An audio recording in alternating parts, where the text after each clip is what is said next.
muito gratificante ter o Pelissari como responsável pela arbitragem. Ele que conduz aí, foi o que eu falei, o saldo final é muito mais positivo do que negativo. Se vocês tiverem qualquer dúvida ou reclamações, tem o Carlos que se reporta para o Pelissari, mas volto a falar, esses caras aqui, pessoal, vamos lá? Esses caras aqui, eles estão acostumados a mais receber reclamações, e eu acho que é justo e se faz necessário, quando a coisa é boa também, vir elogios.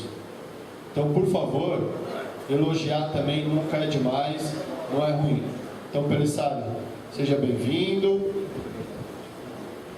Olha lá, colocou o emblema da Lava ali, ó, tá bom demais. Bom dia a todos. Ô, China, vamos tocar num assunto que você botou aqui no meio. Se você entrar na tabela do NBB, dia 12 de março não tem jogo. É meu casamento.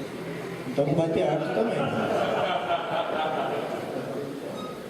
Não, é sério. Se você entrar no site do NBB, dia 12 de março não tem jogo no NBB. Porque todos os árbitros vão estar lá. Então acho que é um problema para se pensar em uma tabela. Então até lá vou me formar como árbitro para ir nesse casamento. Eu quero ir nessa festa aí também.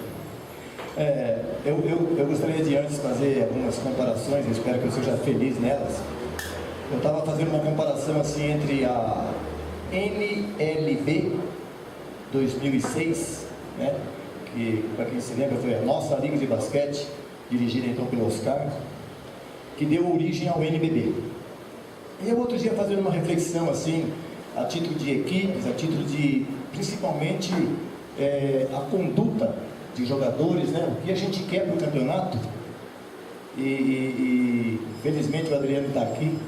Eu comecei a comparar a NLIB, né, a Lava. Você vê como que, às vezes, boas ideias, certamente tem que estar na mão de boas pessoas, elas dão fruto.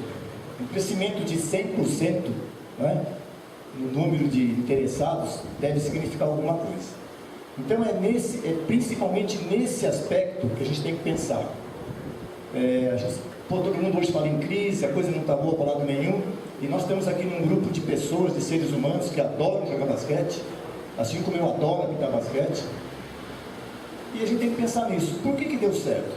Porque o conceito que a gente leva aqui, e eu sinto isso em vocês quando estão jogando, né? Antes do jogo, depois do jogo, vencedores e vencidos, sabe, não existe nenhum tipo de rivalidade, e eu sempre procuro trabalhar isso nos árbitros.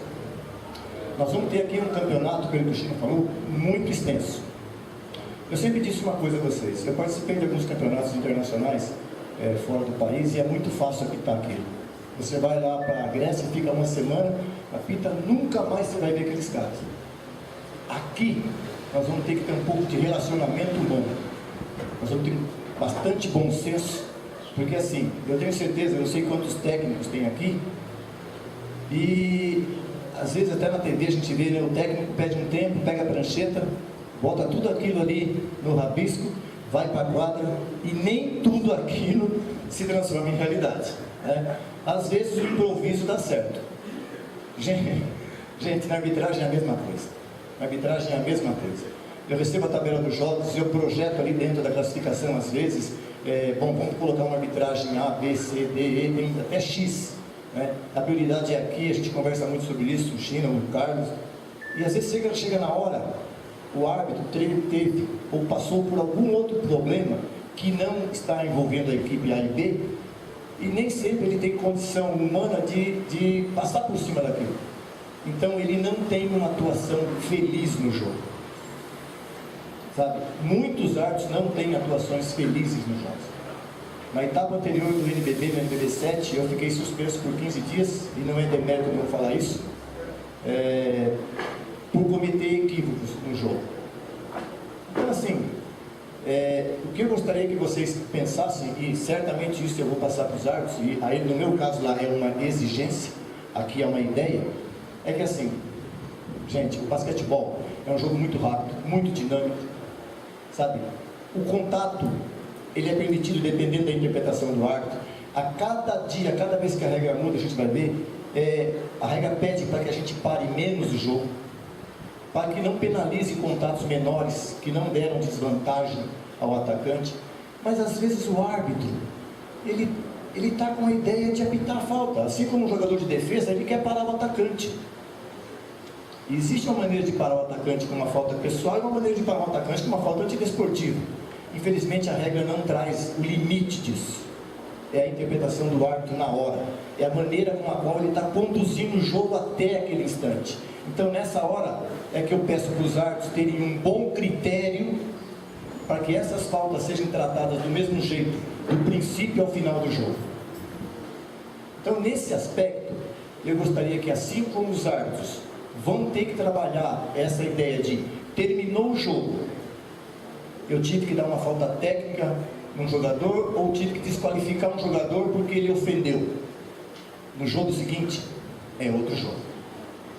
E dessa forma eu gostaria que vocês também pensassem nisso. Eu sei que não é fácil. Nós vamos ter aí quantos jogos? E eu não tenho 643 árbitros. Então provavelmente alguns deles, de repente, vão fazer jogo, eu não digo na sequência repetido, mesmo que ele tenha ido bem. Isso que o China falou é uma verdade. Eu também recebo elogios às vezes. Como recebo indicações. Pô, aquele cara foi muito bom. Ele chegou lá meia hora antes, ele tem comprometimento com o jogo, ele foi, aplicou, sabe, sem diferença. Dá para colocar ele no jogo seguinte? No jogo seguinte ele pediu uma dispensa que foi visitar os pais no Rio Grande do Sul. Então, a gente tem tudo isso. Bom, vamos lá. Vamos começar. Eu queria saber, eu cheguei um pouco tarde, porque o meu guia fez errar o caminho.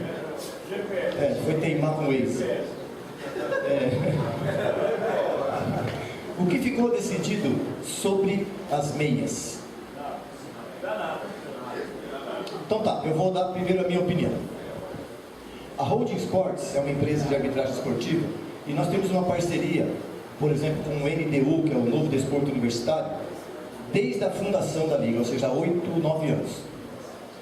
E aos poucos a gente foi conquistando algumas coisas. Tá? No ano passado, parece que no Congresso, nós deixamos a critério das equipes. Eu creio que isso é uma coisa que uma hora ou outra a gente vai ter que resolver. Nós estamos começando a ter parceiros importantes atrás da gente. A gente começa a ter uma divulgação interessante. Então, eu penso que vocês deveriam tratar com carinho isso. A questão das meias. Porque o visual, a gente fala, a primeira impressão é que fica, o visual é importante. Se vocês resolverem na maioria, não, pensar, o calção, a camiseta, tal, a camisa por baixo é proibida, não importa a cor. O nosso questionamento aqui são as meias. Não, esse ano ainda não vai dar, porque, custa caro um par de meia, enfim. Eu tenho que orientar os árbitros. Foi decidido nessa segunda edição da Labra que a meia é livre. Ou não, eles vão seguir. As meias terão que ser da mesma cor entre os jogadores da mesma equipe, não importando o padrão, se é curta, se é alta, se é média. Então eu queria que vocês, eu não sei se eu tenho poderes aqui para ajudar a definir isso, como é que é?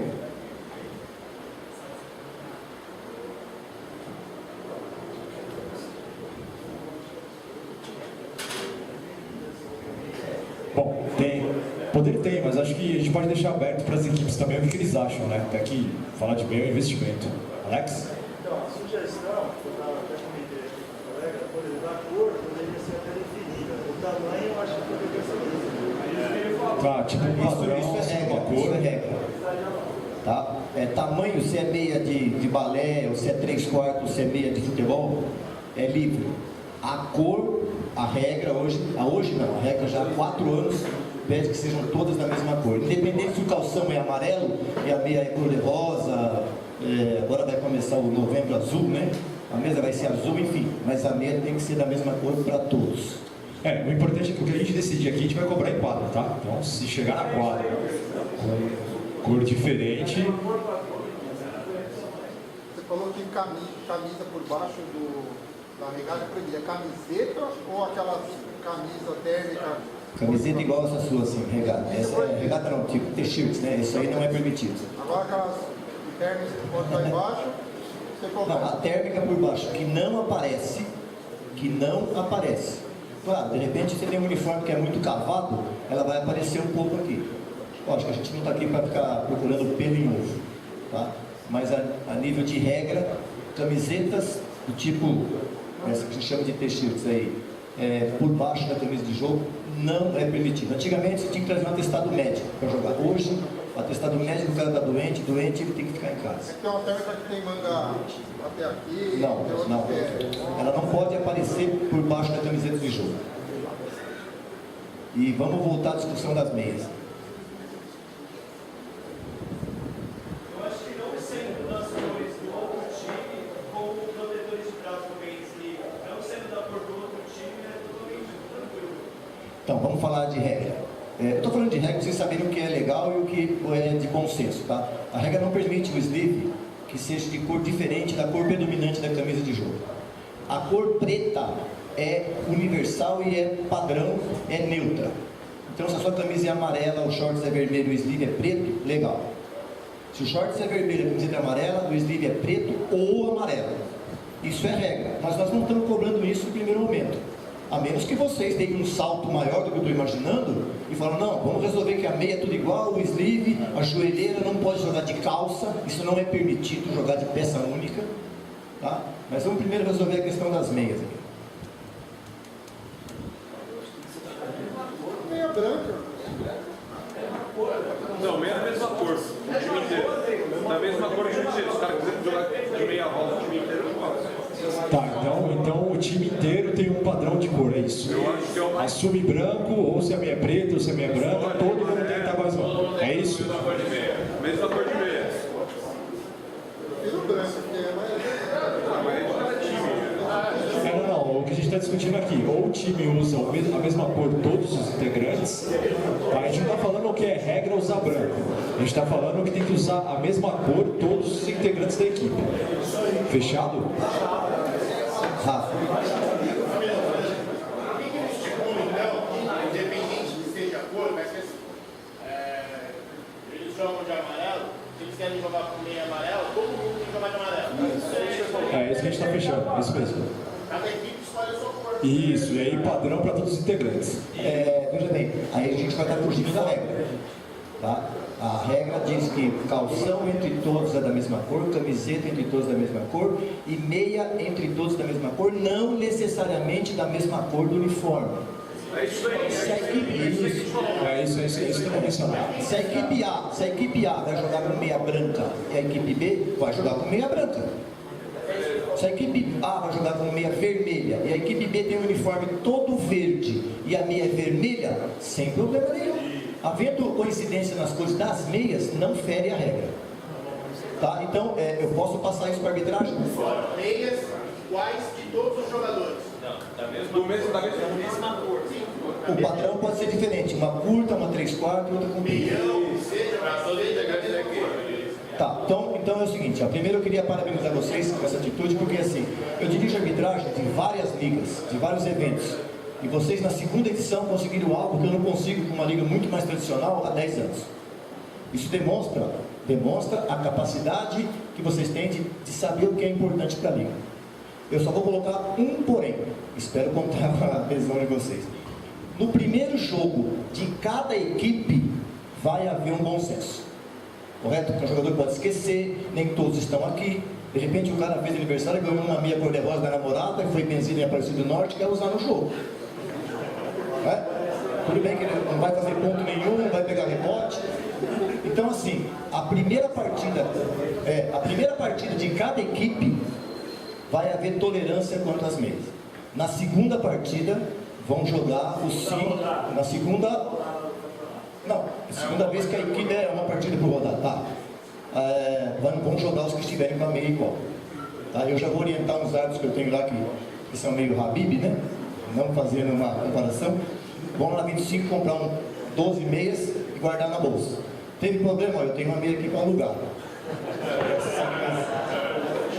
Bom, vamos lá. Pessoal. Visível. Sim, visível. Só que a gente não pode? Não, ela tem que aparecer. Ela tem que aparecer. Você pode estar de meia e pode estar com uma proteção de neoprene por cima. Então, para evitar, o problema é que você chega, na hora do aquecimento, chama um dos árbitros e fala, ó, vou tirar aqui antes de colocar, eu estou de meia, só que eu estou com problema no calcanhar, estou usando essa proteção de neoprene, sem problema, tá? Aí ela não vai estar visível, mas ela tem que estar vestida, tá? Meia.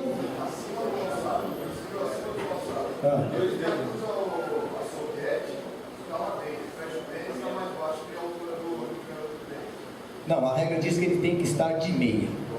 Ser visível ou não é outro problema.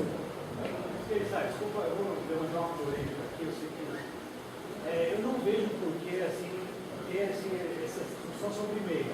Eu acho que todo mundo vai ter dificuldade em diferenciar um cara. O cara está com a meia vermelha, o cara está com a meia rosa, o uniforme é cinza, mas não vai mudar a percepção. O cara não olha para baixo, o cara olha para o jogador como um todo.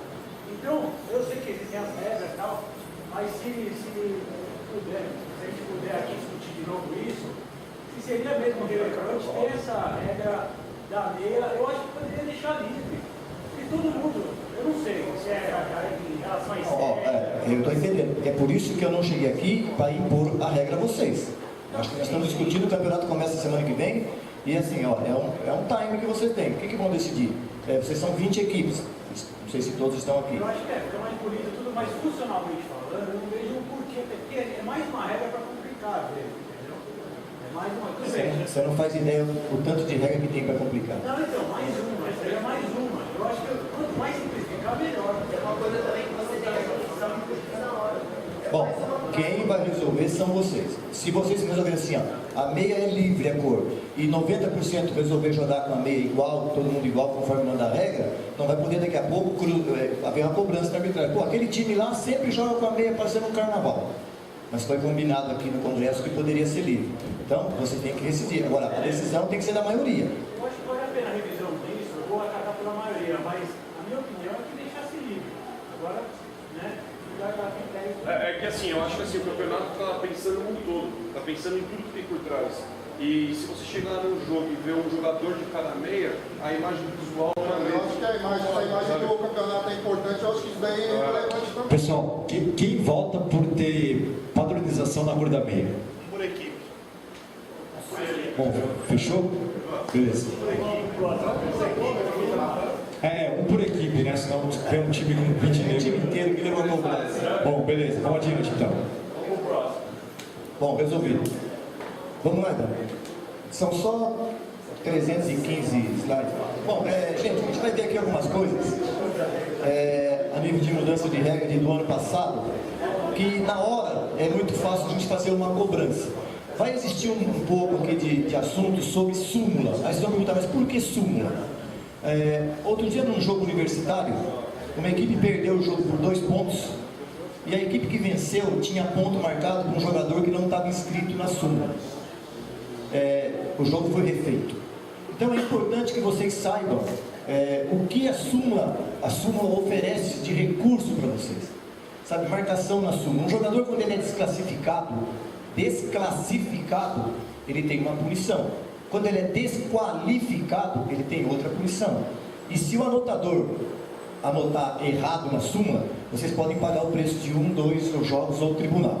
Então é importante, na hora que recebe a súmula, saber. Nem todo jogo vai ter desqualificante, ou enfim. Mas saber, o jogador tomou 2 técnicas, como é que está na súmula? Está D1. Está errado, D1 ele tem que cumprir uma automática. E 2 técnicas não é D1, é GD de Game Disqualification. Então essas coisas é importante, porque depois que bater lá no tribunal, que aliás é outra coisa que eu queria ver depois com vocês, é importante que a súmula esteja correta. Sabe, não é aqui na Laba, mas a gente tem casos, por exemplo, do campeonato colegial, que jogou o colégio Dante Alighieri contra o colégio Arquidiocesano e ganhou o Albert Sabin. Estou falando, vocês pensam que é só o árbitro que viaja? Anotador também viaja. Então vamos lá. Área de semicírculo de não falta ofensiva. É aquele semicírculo que a gente espera que todas as quadras tenham, né? Onde o defensor não pode marcar, não pode haver um contato e a falta não será ofensiva. Tá? Se o defensor estiver tocando na linha do semicírculo, dentro, não precisa nem falar, se ele estiver tocando na linha do semicírculo, é considerado dentro. Não é falta ofensiva, aí não vou dizer assim, o jogador chega lá, está driblando, com a outra mão empurra o cara que está ali dentro. Falta de ataque. Essa falta não é considerada para o jogador atacante com a bola fazer a cesta. Se eu subo, tem um adversário dentro do semicírculo, eu vou me trombar com ele, não é falta de ataque. Se eu subo, ao invés de fazer a cesta, eu passo a bola para quem vem atrás ou lateral e caio em cima dele, falta de ataque. Correto? A diferença da não falta de ataque é para o jogador que vai fazer pontos. Tá? Contato peito no peito. Contato lateral, empurrou, falta de ataque. Nenhuma dúvida, né? Essa regra já está sendo aplicada há algum tempo. Uniforme. Já também de 2 anos para cá foi padronizado o número 0 ou 00. Então o uniforme hoje vai de 0 a 99. Tá? Aquilo que o China colocou aqui é muito importante. Cara, procurem, acho que nem vai jogar, o jogador chega lá com um uniforme e um esparadrapo. Primeiro contra-ataque que foi e volta, vai cair aqui. E aonde vai a imagem do campeonato? Tá? Então a numeração está resolvida. Tempo debitado. Importante para aqueles jogadores que são o capitão da equipe e também assume a função de técnico às vezes, ou para o próprio técnico. Já do ano passado para cá, a regra diz que uma equipe tem direito a 2 tempos debitados na primeira metade do jogo, primeiro e segundo períodos, e 3 tempos debitados na segunda metade do jogo, terceiro e quarto períodos. Porém, a regra não permite que uma equipe tenha 3 tempos debitados nos últimos 2 minutos do jogo. Ou seja, o jogo está rolando, quarto período, falta 3:15. A equipe A não pediu tempo ainda, ela tem 3 tempos. Muito bem, falta 3:15. Quando o relógio marcar 2:00, o anotador vai anular um tempo daquele. Mas vocês vão falar, normal, só que tem uma situação. Falta 3 minutos para acabar o jogo está meio equilibrado. Aí eu vou lá, eu sou técnico, eu tenho 3 tempos, eu peço um tempo, pedi um tempo, falta 3:15 e o jogo não parou. Cesta de um lado, roubo de bola, erro, o jogo não parou. Deu 2 minutos, o anotador vai cortar um tempo seu. Se você manter aquele pedido, depois do tempo você vai ter um só. Tá claro? Importante saber disso. Muitas vezes, dependendo do mesário, ele até avisa. Se eu pedir um tempo, falta 1:50, ainda vai querer, se eu já perdeu 1. Não, então não quero. Vou deixar para o minuto final. Enfim, tá? Isso é um elogio que eu quero fazer, porque os jogos que a gente participou, quando tinha essa situação, a mesa avisava. Quando você falou a mesa avisava, indicou o Hélio, você não quis dizer que era ele, né? Tá. Susto que eu tomei agora. 24 segundos. Bom, a gente vai ter aparelho de 24 em praticamente todos os jogos, né? Sim, tá do lado esquerdo ali, ó. Agora, beleza. Vou tomar cuidado para os mesários não quebrar logo no futebol. 24 segundos. Na situação de arremesso, eu vou dizer situação de arremesso porque caiu na nossa prova do NBB agora. O jogador cobra o lateral, bola está fora, joga a bola para dentro da quadra, a bola toca no ar, faltava 20 segundos. A bola toca no ar e o companheiro dele pega. O jogador, bola fora da quadra, a bola está morta, o cronômetro está parado. A questão dos 14 segundos no rebote ofensivo é quando uma equipe efetua um arremesso, a bola toca o ar. E essa mesma equipe que está no ataque adquire o controle de bola. 14. Tá? Existe uma situação, deve estar no próximo slide, os exemplos, né? Faltando 4 segundos ou faltando 20 segundos. Teve uma desqualificante de um jogador no Universitário, por causa disso aqui. Sofreu a cesta, cobrou o fundo bola longo, né?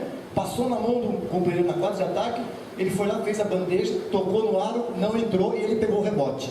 Tinha 22 de posse. Estão dando a entender a situação? Recebeu um passe longo, pegou, fez a bandeja, tocou no aro e pegou o rebote. 14. E não 22. Então, independente de quanto você tinha no aparelho de 24, houve um arremesso ofensivo, né, da equipe que ataca. tocou no ar, a mesma equipe adquiriu o rebote, 14 segundos. Temos alguma situação, eu não sei se está no próximo exemplo, Ivan. Está lá, o jogador, reposição da equipe A, arremesso para uma cesta de campo, não toca a bola, tá. A equipe A é atacante, sempre, tá? A equipe A arremessou, bateu no ar. B, que é o defensor, deu um tapa na bola, tapa, e pôs a bola para fora. Lateral para o ataque, 14 segundos. A equipe A arremessou, tocou no ar. A equipe B subiu, pegou a bola, pegou e perdeu 24 segundos, porque houve mudança na posse de bola. E assim, ó, eu sempre falo uma coisa: o desconhecimento de regra por parte da maioria daqueles que jogam é que faz com que os árbitros cometam erros. Eu estou indicando em você, mas não é reflexo isso, tá? Que faz com que eles cometam erros. Então, quando a arbitragem percebe que quem está jogando conhece o mínimo da regra, porque o árbitro conhece a regra, então ele vai ter sempre uma aplicação, vai ter sempre um compromisso maior com o jogo. Tá? Isso é bom para todo mundo. Isso é bom para todo mundo. Se todo mundo que fizesse um curso de arbitragem, nossa senhora, a reclamação caía 90%. Esse é outro exemplo que eu já falei. Pode passar.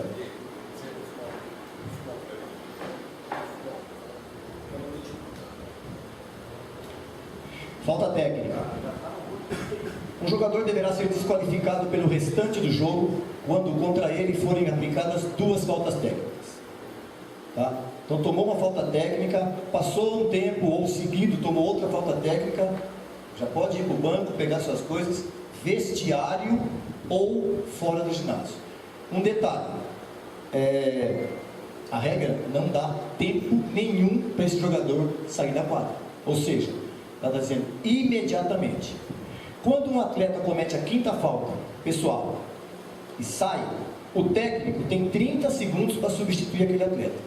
Quando um jogador é desqualificado, seja por desqualificante ou por 2 faltas técnicas ou 2 antidesportivas, ele tem que sair imediatamente. O técnico continua tendo 30 segundos para substituir. Deu para entender a diferença? Tranquilo? Jogador punido com 2 faltas técnicas ou 2 antidesportivas, por isso que é importante conhecer a súmula, ele tem o direito de jogar a próxima partida. Tá? Jogador que é desqualificado, quando o árbitro faz esse sinal, ele está automaticamente suspenso da próxima partida, independente da decisão do tribunal. Tá?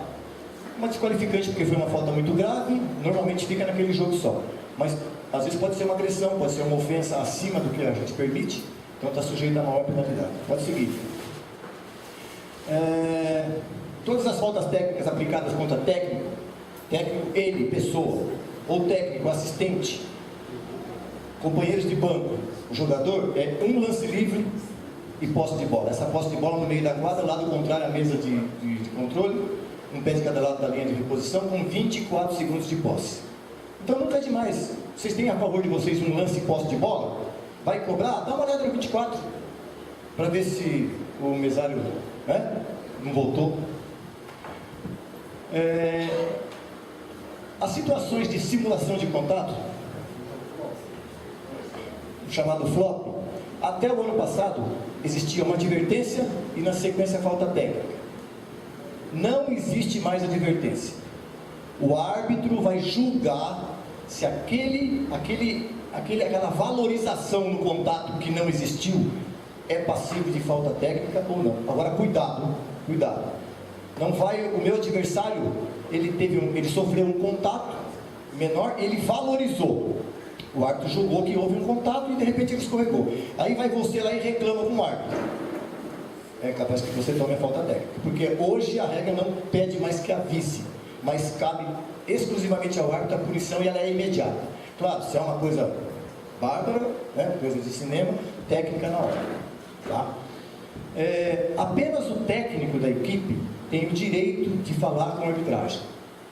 Isso deve ser de maneira cortês e no momento que não atrapalhe o andamento do jogo.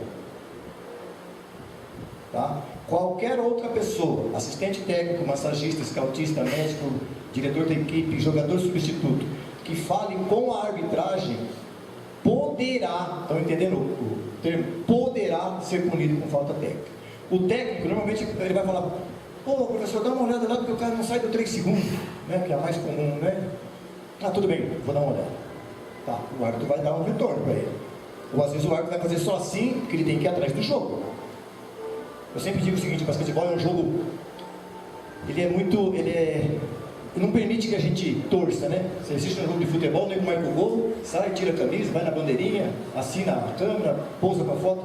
No basquete não. Se você fizer uma cesta e for vibrar, você tomou o outro lá, não valeu nada a sua cesta. Então é um jogo muito corrido, e assim é para a arbitragem também, sabe? Nós arbitramos em 2, então o ângulo que cada um tem que cobrir na quadra é maior do que na arbitragem em 3, e aí vocês têm que pensar, de repente você vai chamar a atenção do árbitro no momento que ele deveria estar olhando o ataque da sua equipe e sofreu um contato. E às vezes ele, por educação, vai falar: não, o que foi? Pá, tomou lá, não viu. Pode ser o contrário, né? Você se beneficia. Não, existem vários fatores que levam um atleta a tomar falta técnica. E a marcação de um adversário muito próximo ao rosto, de maneira a obstruir a visão, é passivo de falta técnica. Essa e outras tantas: sair da quadra sem permissão, se pendurar no ar, gestos, enfim. Mas essa é a mais recente. Você pode pendurar, desde que tem um atleta se for o árbitro, pode. Falta técnica. Veja bem, técnica. Muitas vezes a gente vai ter aqui situação de jogador, capitão e técnico. Não é isso? O jogador capitão, eu vou dar um exemplo do Rafael. Capitão e técnico. Ele está jogando, de repente substitui, veio para o banco, é técnico. Aí um jogador do banco reclama, técnica nele, letra B, de banco. De repente outro jogador do banco reclama, técnica nele, letra B, já tem 2 B. Qualquer outra, junte 3, ele vai embora. Então vai embora, o time perde o capitão e o técnico. Então pense muito quando você acumula funções no jogo de basquetebol. Tá? O jogador está no jogo e toma uma falta técnica, ou comete a sua 5ª falta, uma falta técnica, ou comete a 5ª falta, ele vem para o banco. E se ele for o capitão e não tiver técnico, ele pode continuar atuando como técnico, sem problema. Tá? Mas o técnico desqualificado como técnico não volta a atuar como jogador.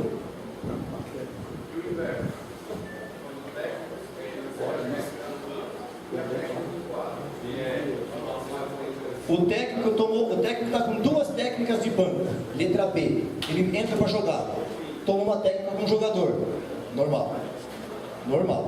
A outra de jogador, ele vai embora do ginásio. Ou a outra como técnico, ele vai embora do ginásio. Tá?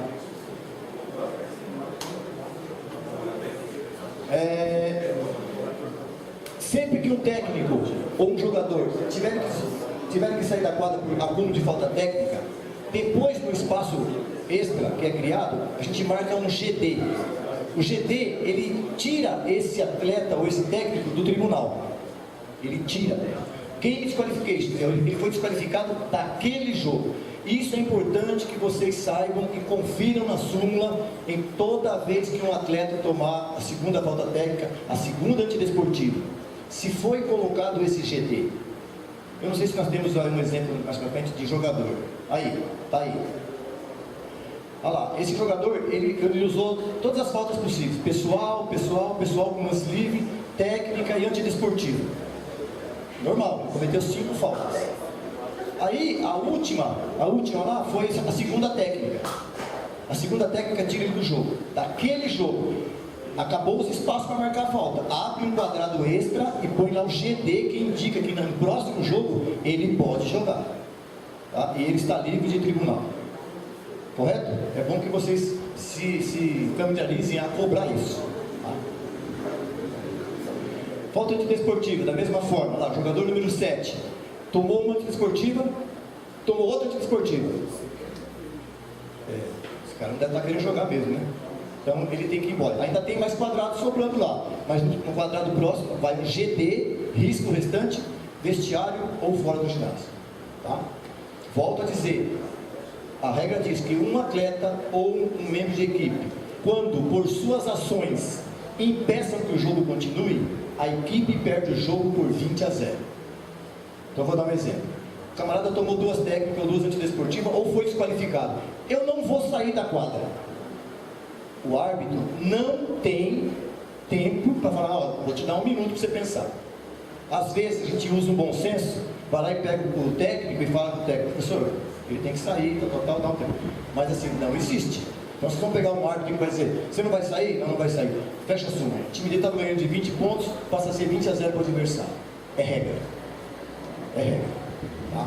Então já deixa o chuveiro ligado na água fria lá, quando o cara sai, já leva ele lá para o ducha ficar.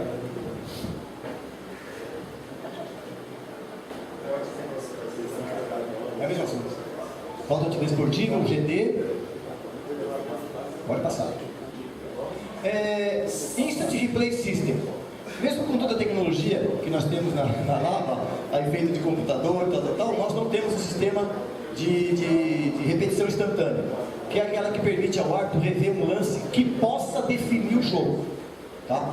Porém, a regra só permite que use isso aqui se ele for usado do primeiro ao último jogo do campeonato.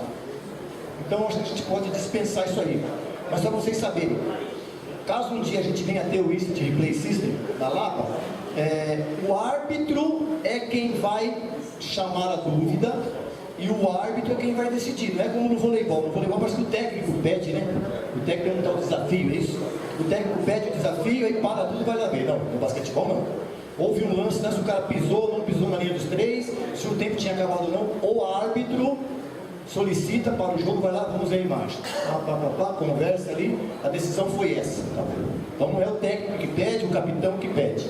Mas como eu acredito que ainda esse ano a gente não vai ter esse recurso, né? Tem que ter um áudio com filmagem, 4 câmeras e tudo mais, seguindo, não menosprezando a tecnologia do Ivan, né? Exato.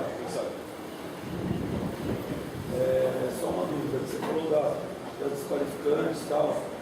Por exemplo, eu tomo uma desqualificante por exclusão de um jogo como jogador. Aí eu posso ficar no banco como técnico no próximo jogo e eu estou desqualificado? Eu estou preso? Não, veja bem, aí é regulamento. Tá? Aí é regulamento, e o regulamento tem que seguir um pouco a Constituição brasileira. Hoje eu baixei o regulamento do NBB, muito embora a sua VAP está em janeiro, mas é bom conhecer. No NBB, um atleta ou um técnico punido com uma automática, ele não pode entrar no ginásio 1 hora antes do jogo e só pode entrar meia hora depois. Mas aí é questão de regulamento. Tá? A Constituição dá o direito de ir e vir, aí a gente vai entrar num assunto muito polêmico aqui. Mas eu creio que aqui, no nosso ambiente, o atleta foi desqualificado. No jogo seguinte ele vem para assistir o jogo.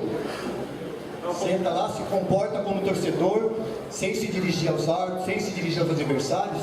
Não, é assim, é como técnico. Por exemplo, o Tadeu ele joga por um time técnico de outro. Ele foi suspenso, ele foi desqualificado jogando. Ele pode ser técnico no próximo jogo, porque, por exemplo, ele é técnico e jogador do nosso time. Ele é desqualificado como jogador. No próximo jogo, beleza, ele não joga, mas ele pode estar como técnico, essa é a questão.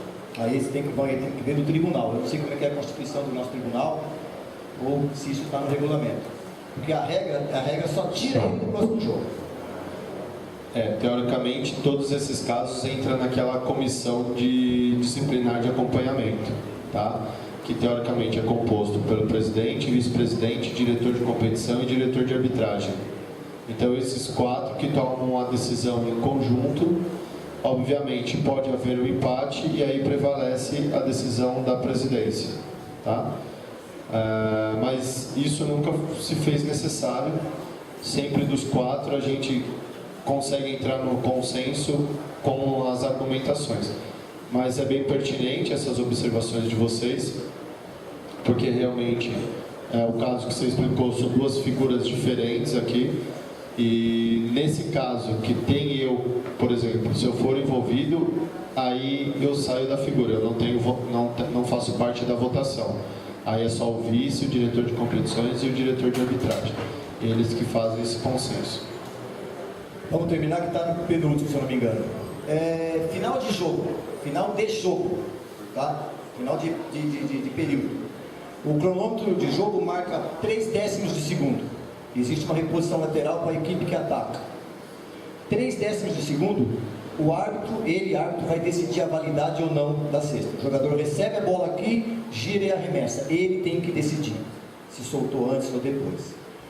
2 décimos ou 1 décimo, essa cesta só valerá se for tapinha ou enterrada direto. Ou seja, o jogador que recebe a bola tem que estar no ar. Tá? Então sempre que os árbitros sempre avisam. Eles sempre avisam. Ó, parou no 2 lá. Ó, 2 décimos, só vale tapinha ou enterrada. Então não adianta o cara subir, pegar a bola, descer, fazer uma finta, já era. Já era. O árbitro vai apitar antes mesmo de terminar lá, porque a regra dá esse direito. Tá? 3 décimos, ele decide. 2 décimos ou menos, só tapinha ou enterrada, estando o atacante no ar. Tal ponte aérea, né? Fair play. É uma coisa que a gente nota muito aqui nos nossos jogos da Lava, felizmente, né? Que existe uma transparência, existe uma lealdade muito grande. Eu posso dizer que até durante os 4 tempos de 10 a coisa pega fogo, mas depois a gente consegue ter essa boa convivência. Não existe mais aquela possibilidade, não existe mais a possibilidade da sua equipe estar vencendo o jogo e a equipe adversária ficar reduzida a 4 atletas, por questão de contusão, ou de penalidade, ou de faltas. Aí você está 20 pontos na frente, é bacaninha, né? Vai lá e tira um jogador. Isso não é possível mais. Tá? Então assim, você pode até falar, olha, eu gostaria de tirar um jogador, mas a regra não permite. Ótimo. Vai jogar 5 contra 2. Ok? Se você vai deixar dos seus 5, 2 parados na quadra, é outro problema, mas não pode sair. Porque se o jogo vira de alguma forma, você não tem como retornar. No basquetebol não existe retorno, existe substituição. Eu entro no seu lugar. Por isso que não tem fair play. Acabou, Ivan? Sério? Só uma perguntinha que eu já trabalho com isso, mas é bom passar para todo mundo o retorno da quadra, né? A volta à quadra. Acho legal você também repassar que teve algumas mudanças, né, ultimamente. Isso, boa pergunta essa aí. Na verdade, a regra mudou, não foi do retorno à quadra. A regra mudou dos 8 segundos. Mas é o mesmo artigo que se aplica à volta de bola. E a regra hoje, e até hoje a gente ainda tem jogadores. Eu estava outro dia lá no CMF mesmo, apitando um jogo, na semifinal, e tinha um jogador que ia jogar o próximo jogo, ele estava assistindo. Aí o jogador saiu da defesa driblando, ele veio, driblou no ataque, pôs um pé no ataque, o esquerdo continuou na defesa. Aí ele recebeu marcação, voltou tudo. O jogador estava lá fora de azul, não vou lembrar agora, mas deu um pulo. O juiz voltou lá! Eu olhei bem para esse cara, vai jogar o próximo jogo, tem que orientá-lo, né? E por sorte ninguém que estava jogando reclamou, mas não existe a volta de bola enquanto os 2 pés e a bola não estiverem no ataque. Só que essa mudança de regra é para os 8 segundos, que diz que um atleta só é considerado estando no ataque quando os 2 pés e a bola estiverem no ataque. Então se ele vier aqui driblando, parar na defesa, pôr os 2 pés no ataque e continuar driblando, ele continua na defesa e o árbitro continua contando os 8 segundos. Tá? Quando ele leva a bola para o ataque, aí para os 8 segundos, ele está no ataque. Foi essa a pergunta? Não é isso, né? Acho que tá. É sobre a questão de falar da bola arremessada, uma referência. Tá, tanto o ataque como defesa pode tocar na bola depois que ela toca o ar, exceto se o árbitro apitou uma falta, se houve o estouro dos 24 segundos ou se terminou o tempo de jogo. Tá claro isso? Houve um arremesso próximo ao final do jogo. Houve um arremesso. Aí arremessou, o árbitro apitou uma falta. Ou terminou 24. Ou terminou o tempo de jogo. A bola está valendo. Ela foi lá, tocou o aro. Se a defesa tocar na bola, vale a origem do arremesso. Se o ataque tocar na bola, violação, não vale nada, lateral para a defesa. Tá? Agora, arremessou. Está no ar. Ninguém apitou nada. Não tocou o 24, nem cronômetro. A bola tocou no aro, o atacante completa ou a defesa tira. Tá? Mais alguma coisa? E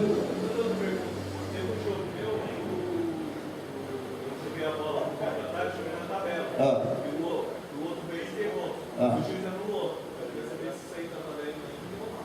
Você já tinha driblado antes? Você vinha driblando a bola? Drible legal. É como você parar o drible, pegar a bola, jogar no chão e pegar de novo. Mas o outro atleta ou o mesmo? Não, eu joguei na tabela com o outro. Então veja bem. O ato de arremesso, segundo o árbitro, ele consiste no jogador atacante jogar a bola contra o aro adversário. E está escrito na regra. Fazer um passe para a tabela é um segundo drible. Por isso que eu falei, você já driblou antes? Porque se você receber a bola de um companheiro e jogar a bola na tabela, subir, pegar a bola e completar, é válido. Porque você não driblou ainda. Dois atletas diferentes. Um vem batendo bola, joga na tabela, o outro vai lá em terra. Faz essa questão, certo? Não o mesmo atleta, entendeu? Um atleta diferente. Então, eu entendi isso que quer dizer. Só que a regra não considera isso um passe. É muito bonito, nossa, é espetacular. Só que quando você termina o drible, você parou aqui, você ou passa ou arremessa. E está escrito na regra, jogar a bola contra a tabela é um segundo drible. Claro, de repente vocês vão ter um árbitro que vai falar, pô, jogada é legal, e outra jogada é ilegal. Aí você vai dizer, pô, e aí? Mas existe uma padronização e isso está na regra. Mais alguma coisa? Não, você não tem dúvida, ela já errou o caminho.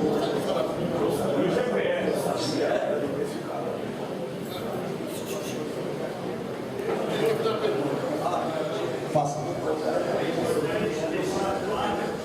Saber se passe seria bom reservar, mas o time está atacando pula da quadra defensiva para a quadra ofensiva. É importante deixar claro que hoje essa mais dois pés para tentar. Uma dúvida que eu tenho também é sobre se o jogador sai da quadra e volta para a quadra, então ele não pode mais escalar na bola. Tá, então vamos uma de cada vez.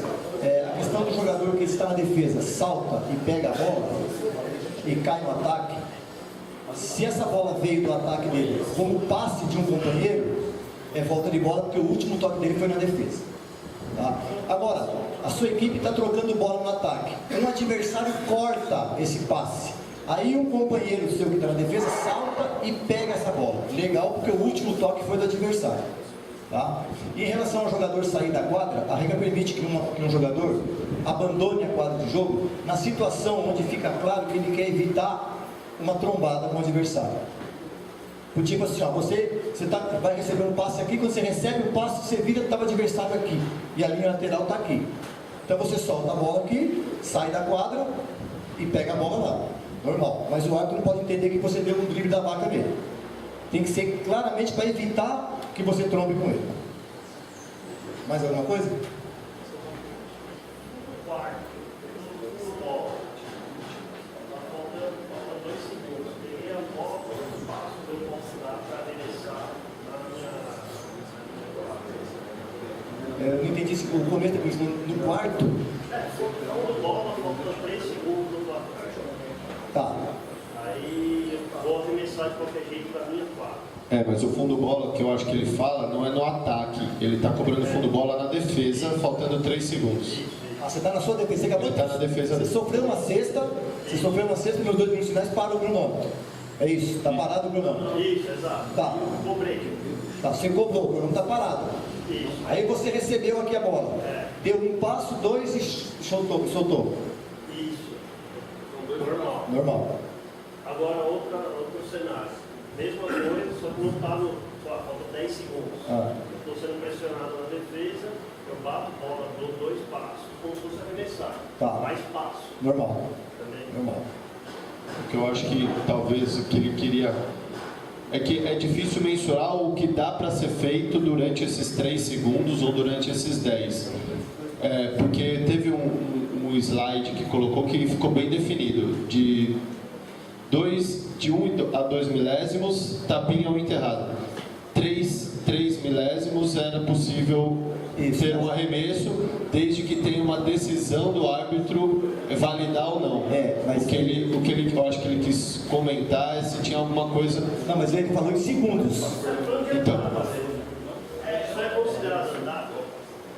Os 2 passos para arremessar. 2 passos, ali no jogo, mas não... 3 segundos, ele driblou a bola, deu 1, 2 e arremessou a bola na cesta. Ou passou a bola. Válido? O problema vai ser o relógio só. Nos 3 segundos, sim. Nos 3 décimos vai ser difícil você fazer isso. É a movimentação. Tá? Mas o que ele está querendo dizer é que nesse caso ele não vai estar usando a passada para atacar a cesta. Ele vai estar usando a passada para facilitar no marcador. Para isso, porque ele não quer pontuar na zona de defesa dele. Ele quer usar a passada para sair do marcador e colocar a bola para frente. Correto. A regra permite que um jogador atacante faça uso dos 2 tempos rítmicos para arremessar ou passar a bola. Em qualquer situação. Em qualquer situação. Agora, cuidado com esse tempo rítmico, tem a palavra rítmico. Às vezes você vai fazer um passo para a esquerda, um passo para a direita, dando um break, paradinha para bater o pênalti, aí vai ficar meio complicado.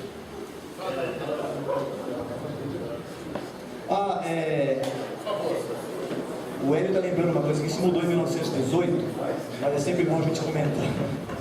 Toda vez que um árbitro entrega a bola para um atleta repor, esse atleta tem 5 segundos para cobrar e ele não pode passar a bola no companheiro. Ele só pode passar a bola para o companheiro uma reposição na linha final depois de cesta ou lance livre convertido. Que ele tem 5 segundos a partir do primeiro jogador. Correto? Finalizamos?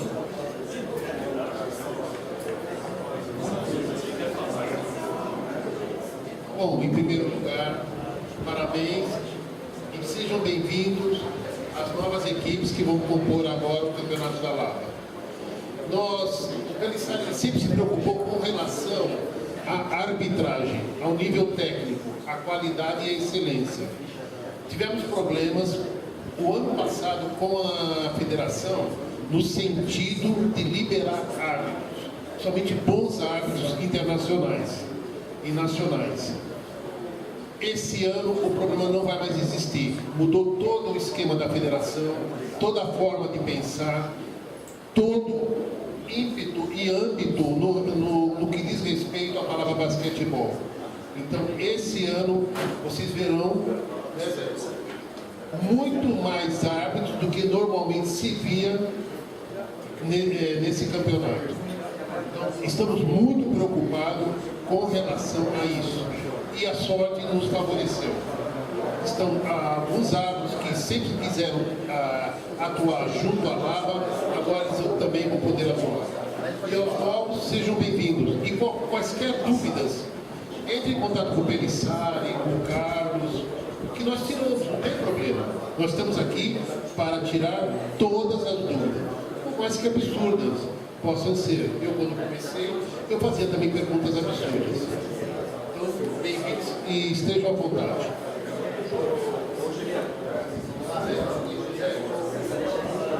Pessoal, primeiro, palmas aí para o Pelissari, para o Hélio. Obrigado pela presença de vocês.